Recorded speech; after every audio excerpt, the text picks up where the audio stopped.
वह आदमी अचानक अपना हथियार नीचे रख देता है, फिर अपनी छाती में बंधी खंजर निकाल लेता है। वह अपने साथी की ओर मून वॉक करना शुरू कर देता है, जबकि बंधकों को संकेत देता है चुप रहने के लिए। यह अजीब हरकत सभी को भ्रमित कर देती है। उस समय उसके साथी ने कुछ महसूस किया। वह मुड़ता है, लेकिन सब कुछ सामान्य दिखता है।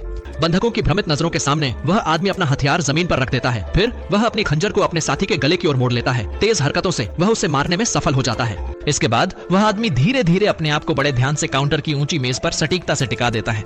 फिर वह धीरे धीरे जमीन पर लेट जाता है और एक मजबूत बहाना बनाता है। धन्यवाद देखने के लिए धन्यवाद। यह वीडियो आपको मिला हॉली मूवीज की तरफ से, लेकिन मुझे यह स्पष्ट रूप से पता चलता है कि वे दोनों बिल्कुल भी नहीं हिल रहे हैं।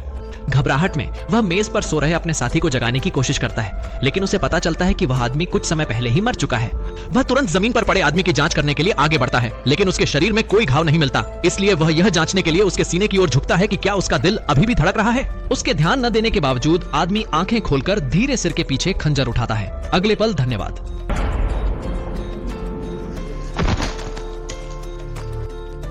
वह आसानी से दूसरे डाकू को हरा देता है। फिर वह आदमी अपना मास्क उतार लेता है और अपने बाल ठीक कर लेता है। वह डाकुओं के कपड़े उतार लेता है और उन्हें अलमारी में छुपा लेता है।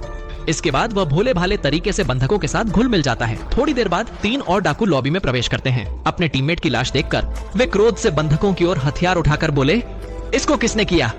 जैसे ही सभी लोग घबरा गए, उस आदमी ने अपने हाथ उठाकर कहा, मैं जानता हूँ कि अपराधी कौन है। बंधक लोग उसे उलझन में देखते रहे। उस आदमी को तुरंत उनकी गिरोह के नेता के सामने ले जाया गया।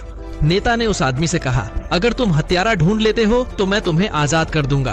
फिर नेता अगले कमरे में चले गए बंधकों की रिहाई की शर्तों पर पुलिस से बातचीत करने के लिए। लेकिन केवल कुछ ही मिनटों बाद जब वह निगरानी कक्ष में वापस आया, तब उसने पाया कि उसके सभी सहयोगी जमीन पर पड़े हैं।